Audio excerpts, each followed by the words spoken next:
उत्तर प्रदेश में शिक्षा में सुधार और कामकाज में पारदर्शिता के लिए योगी सरकार ने ऑनलाइन अटेंडेंस का मॉडल लागू कर दिया। योगी सरकार ने जैसे ही शिक्षकों के लिए डिजिटल अटेंडेंस का आदेश जारी किया, इसका पुरजोर विरोध शुरू हो गया। कई जिलों में काली पट्टी बांधकर शिक्षक सड़क पर उतर आए। शिक्षकों की दलील है कि पहले बुनियादी सुविधाएं सुधारें, फिर यह आदेश लागू करें। उधर सरकार का तर्क है कि डेटा सटीक होगा तो पारदर्शिता आएगी, बच्चों को बेहतर पढ़ाई और योजनाओं का पूरा लाभ मिल पाएगा। वहीं समाजवादी पार्टी ने शिक्षकों का समर्थन करते हुए इस तकरार को सियासी एंगल भी दे दिया है। अब सवाल यह है कि अनुशासन अपनाएंगे नहीं तो फिर सिखाएंगे कैसे? जब वक्त पर आना है तो फिर क्यों बहाना है? इसी मुद्दे पर आज की महाबहस। लेकिन सबसे पहले आपको एक रिपोर्ट दिखाते हैं।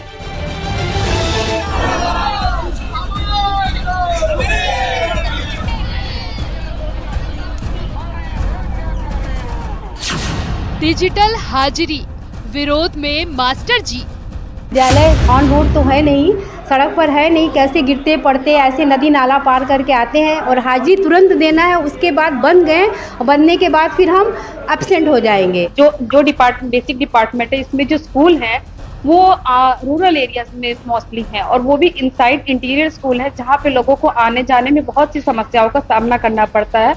आने में हमको कोई प्रॉब्लम नहीं, हम लोग आते हैं पढ़ाते हैं, लेकिन अविश्वास इसमें दिख रहा है, इसलिए हमारा विरोध है। संसाधन भी तो होने चाहिए, हम कोई ऑफिस में नौकरी नहीं करते। शिक्षकों को चेतावनी, नहीं चलेगी मनमानी।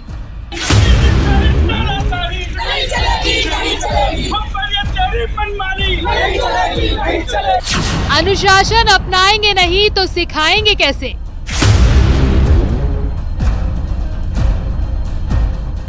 जब वक्त पर आना है फिर क्यों बहाना है?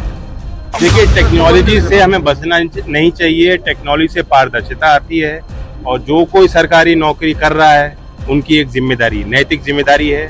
उन्होंने शपथ ली है, वो शपथ का मैं ध्यान उनको दिलाता हूँ, ड्यूटी का मैं ध्यान दिलाता हूँ। शिक्षा में सुधार, समाजवादी की सियासी रार।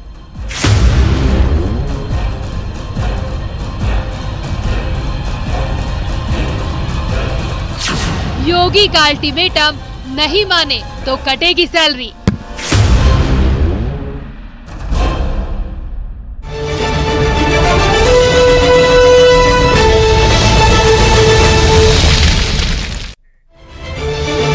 और चर्चा की शुरुआत करें उससे पहले मेहमानों का परिचय आपसे करवा देते हैं। समीर सिंह जी हमारे साथ जुड़ चुके हैं, प्रवक्ता हैं भारतीय जनता पार्टी के। अनुराग भदौरिया जी हमारे साथ जुड़ चुके हैं, प्रवक्ता हैं समाजवादी पार्टी के। प्रियंका गुप्ता जी हमारे साथ जुड़ चुकी हैं, प्रवक्ता हैं कांग्रेस पार्टी की। विनय कुमार जी हमारे साथ जुड़ चुके हैं, आप प्रांतीय अध्यक्ष हैं शिक्षक संघ के। महेंद्र सिंह राणा जी हमारे साथ जुड़ चुके हैं, आप रिटायर्ड प्रिंसिपल हैं। सभी का बहुत बहुत स्वागत है इस चर्चा का हिस्सा बनने के लिए। शुरुआत में विनय कुमार जी आपसे ही कर रहा हूं, अगर आपको आवाज मिल पा रही है, किस बात का विरोध हो रहा है सर? मतलब आप एक तरफ ये भी कह रहे हैं कि आधुनिकता को अपनाना है, टेक्नोलॉजी को अपनाना है, बच्चों को भी अनुशासन में रहना सिखाना है, और जब उसी अनुशासन की बारी अपने ऊपर आती है तो विरोध क्यों? इसका विरोध ये है कि सबसे बड़ी चीज सर, जो इसको अचानक देख कोई भी चीजें लागू होती हैं किसी भी डिपार्टमेंट के।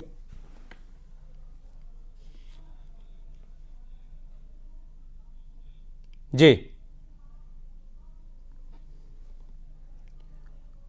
आप बोलिए, अपनी बात रखिए जी। हाँ, उनको बुला के ये एक बार सलाह मशवरा की जाती है, भाई ये लागू करें, इसमें क्या दिक्कतें आएंगी, क्या दिक्कत हो सकती है, और घोड़ा रास्ता पूछा जाता है। हमारे यहाँ क्या है, किसी से पूछा नहीं गया, काफी पहले से प्रक्रिया चल रही थी। एक चीज मैं और बताऊंगा, जो हम लोग की सर्विस होती है ये अन्य सर्विस से बिल्कुल अलग है। ये सुदूर गांव में होती है, जहां आज भी प्रत्येक स्कूलों में रोड तक नहीं है, बहुत सारे स्कूलों में रोड आज भी नहीं है।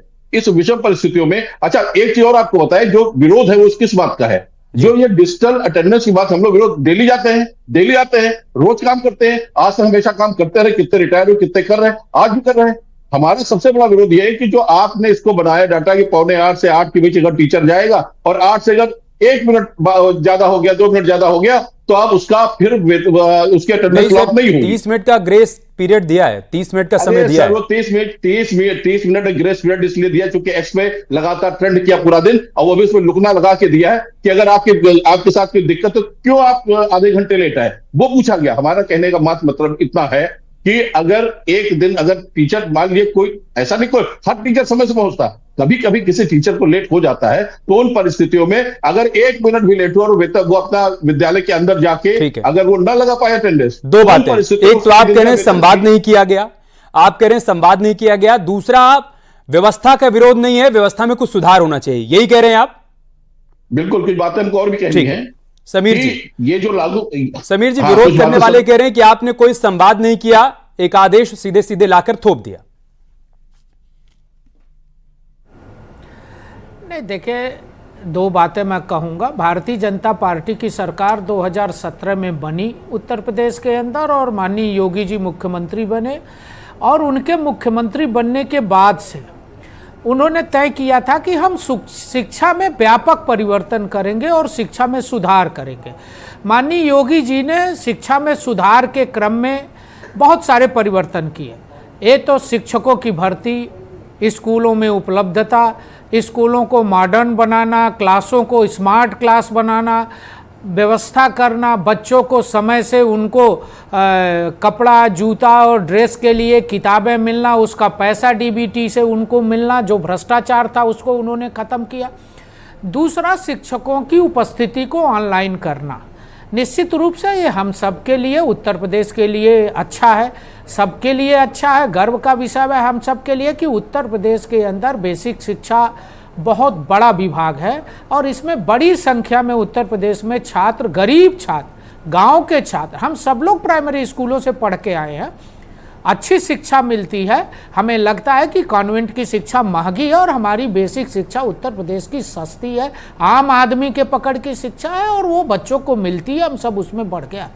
कहीं ना कहीं टेक्नोलॉजी का इस्तेमाल करना बुरी बात नहीं है, और मैं तो कहूँगा कि देखिए, हमारी सरकार ने, योगी जी ने विशेष रूप से शिक्षा पर ध्यान दिया, और उस ध्यान देने का परिणाम रहा कि उत्तर प्रदेश में उन्होंने आयोग को पारदर्शी किया, नियुक्तियां पारदर्शी तरीके से हुई, बुनियादी सुविधाओं को हमने आगे बढ़ाया, और शिक्षकों का वेतन, पहले आप देखिए शिक्षकों को, प्राइमरी स्कूल के शिक्षकों को कितना वेतन मिलता था। उत्तर प्रदेश के अंदर पंचम वेतन आयोग की सिफारिश लागू करनी हो या आगे की सिफारिश लागू करनी हो, समय पर डीए देना हो, पहले साल साल बार बाद केंद्र के बढ़े डीए मिलते थे, लेकिन उत्तर प्रदेश के अंदर जब डीए बढ़ता है केंद्र में, तो उसके 15 दिन के अंदर आपने इन सारी व्यवस्थाओं को बदला। इससे पहले मैं अनुराग भदौरिया जी का काउंटर लूं, आपने उस सवाल का जवाब नहीं दिया। क्या आपने संवाद किया था, कोई शिक्षक संघ को बुलाकर आपने कोई बात की थी आदेश पारित करने से पहले? वो ये कह रहे हैं, वो कह रहे हैं हमारे पास कुछ सुझाव थे, उसको सुन तो लेते। जल्दी से बताइए।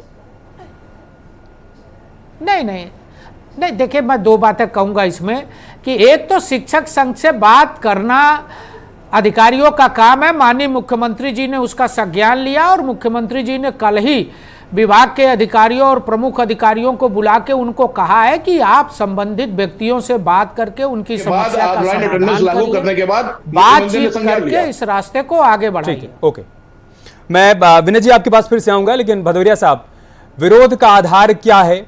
क्या सरकार ने जो फैसला लिया है, आपको लग रहा है कि इससे शिक्षा व्यवस्था में सुधार नहीं होगा, इससे बच्चों का और भला नहीं होगा, या फिर आपको लग रहा है कि नहीं, टीचर्स को सुना नहीं गया, उनके साथ बातचीत नहीं की गई, ये समाजवादी पार्टी के विरोध का आधार है? देखिए, आपने देखा होगा कि एक जो शब्द यहां पे आया, आपने भी उसी का इस्तेमाल किया, हमारे बीजेपी के प्रवक्ता महोदय ने भी उस चीज का इस्तेमाल किया, संवाद। इस सरकार में संवाद की तो कमी है। अगर संवाद करके विपक्ष को भी, जब आप कोई कानून बनाने जाते हैं तो आपकी जिम्मेदारी बनती है विपक्ष को भी अपने कॉन्फिडेंस में लीजिए। अकबर नगर आपने गिरा दिया था, क्या संवाद किया था? बैठ के बात करते ना, कि कह रहे थे इलीगल घर है, गिरा दिया, कोई बात नहीं। अब दूसरा गिराने जा रहे हैं, पंतनगर वहां पे गिराने जा रहे हैं, उसके आगे आप रहीम नगर गिराएंगे, फिर आप आबरार नगर गिराएंगे, तो वहां तो लोग, वहां संवाद कहां है भाई? वहां तो घर है। अगर आप गिराना भी चाहते हो, एक्वायर भी करना चाहते हो, एक्विजिशन भी करना चाहते हो, तो भाई उसका एक मुआवजा भी होता है, तो मुआवजे पे बात कर लीजिए बैठ के। तो कहां संवाद करते हैं? ये मुआवजे पे भी तो बात नहीं करते। जिनका अपना घर है, मान लो अपनी जमीन है, रजिस्ट्री है, पक्के घर है, पक्की रजिस्ट्री है उनके नाम से, तो उनको तो मुआवजा के तहत ही तो एक्वायर करेंगे ना जमीन, अगर सरकार को चाहिए तो संवाद कहां है? ये संवादी तो नहीं करते। दिक्कत तो ये है। इसी तरह शिक्षकों के साथ, अगर आपको कोई कानून शिक्षकों को लेके बनाना है, आपने उनकी तकलीफ को जाना, 50-50, 60-60 किलोमीटर से लोग आते हैं, वहां पे जॉब करने के लिए। कहीं कहीं पर रेलवे फाटक नहीं है, रेलवे फाटक बंद होते हैं। आप देख ही रहे ट्रांसपोर्टेशन का, जो आपकी बसें चलती हैं रोडवेज बसेस, उनका क्या हाल है। थोड़ा उनसे संवाद कर लेते, संवाद करके वहां पर उनके रहने की व्यवस्था क्या, स्कूल कोई रहने की व्यवस्था तो देता नहीं है, क्योंकि ऐसी व्यवस्थाएं नहीं है कि जो शिक्षक होते हैं उनके लिए जैसे और जो अधिकारी होते हैं या और जो शहरों में पोस्ट होते हैं उनके तो मकान भी होते हैं। शिक्षकों के लिए तो मकान भी नहीं होते कि चलो मकान मिल गया हो तो समय से पहुंच जाएंगे। समय से पहुंचना चाहिए, इसमें कोई दो राय नहीं है। मैं इसमें टीचर को, शिक्षक को डिसिप्लिन होना चाहिए, लेकिन सरकार को भी तो उनकी सुविधाओं का ख्याल रखना है ना। जब आप सुविधाएं देंगे, उनको सुविधाएं मुहैया कराएंगे, उसके बाद उनसे काम लेंगे तो काम अच्छी तरह से दे पाएंगे ना। आप हर चीज में तानाशाही अपनाते हैं, हर चीज में। माने हमने डिसाइड कर लिया भाई ये कॉलोनी गिरनी है तो गिरनी है, हमने डिसाइड कर लिया यहाँ पे थंब लगना है तो लगना है। अरे आप डिसाइड कहाँ करते हैं? आप तो ऑर्डर पास करते हैं। ये लोकतंत्र, यहाँ ऑर्डर नहीं पास होता है। डिजिटल अटेंडेंस का विरोध नहीं, आप ये कह रहे हैं डिजिटल अटेंडेंस का विरोध नहीं है, लेकिन बातचीत नहीं की गई, उनकी समस्याओं को समझा नहीं गया, विरोध इस बात को लेकर है। विनय जी क्या कहना चाहते हैं आप? सर एक बात और हमें कहनी है कि हमारे साथ भाजपा के प्रवक्ता बैठे ने एक बात कही कि हम भी ऐसे स्कूलों में पढ़े हैं। मैं इनसे केवल एक बात पूछना चाहता हूं और अपने संदेश इन्हीं के द्वारा माननीय मुख्यमंत्री तक पहुंचाना चाहता हूं, जिसकी मैंने लिखा पढ़ी भी काफी की है। हमारे परिषदीय विद्यालय में पूरे प्रदेश में जो महिला टीचर्स है, जो पुरुष टीचर्स है, इनके लिए आज तक टॉयलेट की व्यवस्था नहीं है। बहुत सारी महिलाएं जो हैं वो पानी नहीं पीती क्योंकि उनको जाना ना पड़े, और इन परिस्थितियों में वो बीमारी से ग्रसित होती है। आप भी तो उसी जो बैठे भाजपा होता है उसी से पढ़े हुए, हमने इसकी लिखा पढ़ी प्रधानमंत्री तक की, ऑर्डर जारी हुआ, परंतु आज तक जमीनी हकीकत कोई नहीं है। तो ये ऑनलाइन अटेंडेंस के लिए से पहले इन सब चीजों को देखा जाता है। जो हमारा इंफ्रास्ट्रक्चर है, वहां टीचर किन परिस्थितियों में रह रहा है, किस दिक्कतों का सामना करना पड़ रहा है, ये चीजें पहले देखनी चाहिए थी। कौन कह रहा है ऑनलाइन? और ऑनलाइन में सबसे बड़ी बात है जो जियो टैगिंग की गई है और जो आधे घंटे बाद लॉक कर दिया जाता है। लॉक करने के बाद अगर 1 मिनट टीचर लेट हुआ तो उसका पूरा दिन का वेतन कट जाता है, और पूरा दिन का वेतन जब कटता है उसको लगवाने के लिए पूरा आप सोचे कितनी दिक्कत का सामना करना पड़ता है टीचर्स को। अगर उसका 3,000 रुपए एक दिन का वेतन है तो उसको 20,000 रुपए जवाब देना चाहते हैं, लेकिन उससे पहले मैं प्रियंका जी को चर्चा में शामिल कर लूं। एक सेकंड भदौरिया जी और समीर जी, मैं आऊंगा आप दोनों के पास। प्रियंका जी, क्या स्टैंड है कांग्रेस पार्टी का इस पर? क्या आपका भी वही स्टैंड है जो समाजवादी पार्टी का भदौरिया जी का है कि देखिए आप शिक्षा व्यवस्था में सुधार करिए, डिजिटल अटेंडेंस का विरोध नहीं है, लेकिन संवाद करिए, जो चुनौतियां आ रही हैं उसका समाधान करिए, उसके बाद लागू करिए, या फिर विरोध आपका किसी और ग्राउंड पर है? देखिए, हमारा विरोध भी उसी ग्राउंड पर है जिसपे शिक्षक कभी बैठकर ये बोल रहे हैं। उनकी समस्या सुनिए, उनकी समस्या सुनने के बाद आप कोई सोल्यूशन निकालिए और उसके बाद बैठ के चीजें करिए। कोई मना थोड़ी कर रहा, ना ये शिक्षक मना कर रहे हैं, ना कोई मना कर रहा। पर हकीकत ये है कि हमेशा, चाहे आप कृषि कानून लेकर आए, जब उसका विरोध हुआ तब आपने उसको वापस लिया। आप जीएसटी लेके आए, उसमें लगातार उसमें करेक्शन करते चले जा रहे हैं। तो कहीं ना कहीं आपके डिसीजन तुगलकी फरमान जैसे हैं जो आप थोपना चाहते हैं। आप उन परिस्थितियों को नहीं देखना चाहते कि किस परिस्थिति में एक टीचर घर से निकलता है और किस परिस्थिति में एक टीचर वहां पहुंचता है। एक महिला की समस्या को नहीं समझ पाते। आप बता रहे हैं कि आपने कितने टॉयलेट बना डाले। आप बताइए, बेसिक शिक्षा में टॉयलेट नहीं है महिलाओं के लिए। ये आपके लिए शर्मिंदगी की बात है और आपको इस पे सुधार करना चाहिए। जब तक आप इन चीजों पर सुधार नहीं करते तब तक इस डिसीजन में आपको होल्ड करना चाहिए, डिस्कशन करना चाहिए, सब कुछ करना चाहिए। और मैं ये पूछना चाहती हूँ कि अभी कह रहे थे कि भ्रष्टाचार मुक्त हो गया है हमारा शिक्षा। अरे ये बताइए कि कितना और भ्रष्टाचार करेंगे आप, उसके बाद मुक्ति दिलाएंगे भ्रष्टाचार से? आप देखिए, जितनी भर्तियां निकल रही है लगातार, उसके पेपर लीक होते चले जा रहे। उत्तर प्रदेश में ही दर्जन भर से ज्यादा पेपर लीक हो चुके हैं। और आप बता रहे शिक्षा विभाग में भर्ती की, पिछले 5 साल से कौन से शिक्षा विभाग में भर्ती की? बेसिक शिक्षा विभाग में जरा बता दीजिए, अगर कोई एक नौकरी निकाली हो आपने। ठीक है, आप समीर जी किस बात पे झूठ बोल रहे हैं यहाँ बैठ के? ठीक है, उनका जवाब लेने की कोशिश कर रहे हैं। ओके, समीर जी, हकीकत ये है कि आप व्यवस्थाओं को नहीं सुधारा आपने, जो बुनियादी दिक्कतें और परेशानियां थी उन पर आपने ध्यान नहीं दिया और आपने आदेश ठोक दिया। जिस मंत्री की जिम्मेदारी है कि ठीक है, आगे प्रियंका जी, आगे आपकी बात। हमें लगता है कि हमारे जो शिक्षक प्रतिनिधि हैं, एक बार मैं उनसे निवेदन करूंगा कि उनको एक बार प्राइमरी स्कूलों का भ्रमण करना चाहिए। हमें नहीं लगता कि उत्तर प्रदेश के प्राइमरी स्कूलों में कहीं ऐसी दशा होगी जहां शौचालय नहीं। प्राथमिकता के आधार पर वहाँ की जरूरत मेरी पूरी बात आप ध्यान से समझिए। मैंने शिक्षकों के लिए और मैंने महिला शिक्षकों के लिए बात करी है, बच्चों के लिए शौचालय है। प्रियंका जी प्लीज, मैं आप दोनों से अपील कर रहा हूँ, हम चाहते हैं कि हम एक सार्थक चर्चा करें ताकि कोई समाधान निकले ना। ऐसे बीच में टोका टाकी करेंगे उसका तो कोई मतलब ही नहीं है। आप दोनों ने अपनी अपनी बात रखी, सवाल किया, जवाब सुन लीजिए। मैं फिर से आऊंगा आप दोनों के पास, प्लीज मैं रिक्वेस्ट कर रहा हूं आप दोनों से। जी समीर जी। नहीं, मैं एक निवेदन करूंगा अमित जी, विनय जी से कि वो शिक्षक प्रतिनिधि हैं, एक बार उनको सूची देना चाहिए कि कौन से विद्यालय में शौचालय नहीं है। उत्तर प्रदेश के लगभग सभी विद्यालयों के अंदर शौचालय हैं, साफ सफाई है, वहां बच्चों के लिए भोजन बनते हैं, बच्चों को सरकार कपड़े दे रही है। पहले कपड़े खराब मिलते थे, इस नाते मुख्यमंत्री जी ने उस कपड़े को बदल के उनके गार्जियन के खाते में हम पैसा दे रहे हैं। हमने स्मार्ट क्लास बनाया। और रही बात समाजवादी पार्टी के प्रवक्ता के, वो नाला नाली की बात करते हैं। जिस सरकार में नकल पहीन परीक्षा की जगह पर सपुस्तक प्रणाली की परीक्षा लागू की गई हो कि भैया नकल करने की जरूरत नहीं, किताब लेके जाओ, परीक्षा दो, शिक्षक पढ़ाने नहीं जाता था, कब किसका कहां ट्रांसफर हो जाता था इसकी कोई गारंटी नहीं रहती थी। वो हमको नाला नाली पर बैठ के आपने कभी शिक्षा व्यवस्था में सुधार किया नहीं, तो फिर आप सुधार को एक्सेप्ट कैसे कर सकते हैं, ये कहना है समीर जी का। आप देखिए उनकी शिक्षा व्यवस्था में इतना सुधार है कि एग्जाम ही नहीं कर पाता, पर्चा लीक हो जाता है। माने एग्जाम की डेट आती है फिर कैंसिल हो जाती है, परीक्षा हो भी जाती है तो रिजल्ट नहीं आता है, रिजल्ट आ भी जाता है तो अटक जाता है। तो इनके यहाँ तो पर्चा ही लीक हो रहा है, परीक्षा ही नहीं हो रही। दूसरी बात संवाद की बात आई, मैंने फिर बोला, फिर रिक्वेस्ट कर रहा हूं, संवाद का जो है बात बढ़ाइए। लोकतंत्र में संवाद बहुत जरूरी है समाज को आगे ले जाने के लिए। जैसे हमने आपको बताया कि लखनऊ के अंदर में जैसे आपने अकबर नगर ढा दिया, अब आप पंत नगर गिराने जा रहे हैं, फिर खुर्रम नगर होते हुए आप रहीम नगर होते हुए अब संवाद किससे करना है? आपसे तो कर लीजिए। जो नाले की बात करते हैं उनसे संवाद करना है। शिक्षा की बहस पर अतिक्रमण की बात करने वाले से संवाद करना है क्या? आप भी बीच में नहीं बोला। अरे जो शिक्षा की बात नहीं करता, समीर जी एक सेकेंड, मैं आऊंगा सर आपके पास, आप काउंटर कर लीजिएगा ना, उनको अपनी बात कंप्लीट करने दीजिए। भदौरिया जी अभी अकबर नगर पर मत जाइए, अभी इसी पर रहिए। एक्वायर भी करना है, अगर सरकार को जरूरत भी है उसको एक्वायर करने की जरूरत है तो एक्वायर करने से एक्वायर कीजिए, मुआवजा दीजिए जिनके घर है, जिनकी जमीन अपनी है। अभी शिक्षकों पर बात करना चाहते हैं ना भदौरिया जी, उसी पर करिए। कब तक नाले की बात करोगे? कर लेना किसी दूसरे दिन डिबेट में ना। भदौरिया जी शिक्षा पर बात कर लो, पढ़ाई से कोई लेना देना नहीं है समाजवादी पार्टी का। ऐसे समय बर्बाद हो जाएगा। देखिए तमाम शिक्षक देख रहे होंगे, खुद विनय जी जुड़े हुए हैं।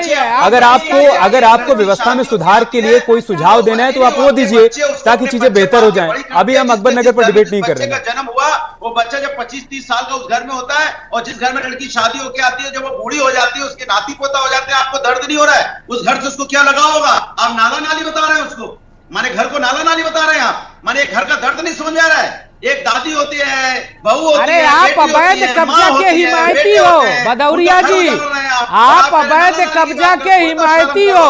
जो जमीन सरकारी वो जमीन हमारी, आपका नारा यही था ना। अरे आज तो शिक्षा पर बात कर लो, आज तो शिक्षा पर बात कर लो। जो जमीन सरकारी वो जमीन हमारी, नारा किसने लगाया था? समाजवादी पार्टी का नारा है। अरे भैया आपका तो स्कूल कॉलेज से कोई लेना देना नहीं, आपने तो चौपट कर दिया था। आप तो चौपट कर दिए थे शिक्षा व्यवस्था को, आपने तो शिक्षा व्यवस्था को चौपट कर दिया था। किसने शिक्षकों की नियुक्ति किया था? आपने, आप बताओ ना कितने शिक्षकों की नियुक्ति किया था? जो शिक्षक एलिजिबल नहीं था उसे आपने शिक्षक बना दिया। ठीक है, अरे ये तो संवाद का तरीका नहीं। भदौरिया जी समीर जी, ये संवाद का तरीका नहीं, इसलिए तो समस्या का समाधान हो नहीं पाता। क्योंकि संवाद इस तरीके से होता है जिसमें टोका टाकी होती है, जिसमें बहस होती है और उसमें समाधान की कोई गुंजाइश ही नहीं रह जाती, वो खत्म हो जाती है। विनय कुमार जी, ठीक है, ओके सर, मैं फिर से आऊंगा आप दोनों के पास। विनय कुमार जी आपके पास सर फोन है इस वक्त? एक सेकंड, हमको क्यों एक सेकंड सर, एक सेकंड, मैं आपसे एक सवाल कर रहा हूँ। एक सेकंड भदौरिया जी, समीर जी प्लीज, मैं आप देखिए शिक्षकों की बात हो रही है तो कम से कम उनकी बात आने दीजिए ना। अरे हम लोग की बातें चलने दीजिए, जो वास्तव में रोक दिया ना भदौरिया जी, आप लोगों ने टोका टाकी कर। विनय जी मैं आपसे एक सवाल कर रहा हूँ, एक सेकंड प्लीज, मैं आप सबसे रिक्वेस्ट कर रहा हूँ, फिर से आऊंगा आपके पास। विनय जी आपके पास फोन है इस वक्त, मैं आपसे ये पूछ रहा हूँ। अरे 10 सेकंड दीजिए, एक बार दिखाइए सर अपना फोन। मैं फोन पे ही कर रहा हूँ। नहीं, एक बार आप ऊपर उठा के दिखा दीजिए फोन, ये कह रहा हूँ मैं। नहीं, हम उसी पे डिबेट कर रहे फोन पे ही। अच्छा, ओके, ठीक लगा है। उसमें मतलब आपके पास स्मार्टफोन है तभी आप लाइव जुड़ पाए हैं। मैं बस आपसे कह रहा हूं सर, देखिए जब टेक्नोलॉजी अपग्रेड होती है तो आप भी अपने आप को अपग्रेड करते हो।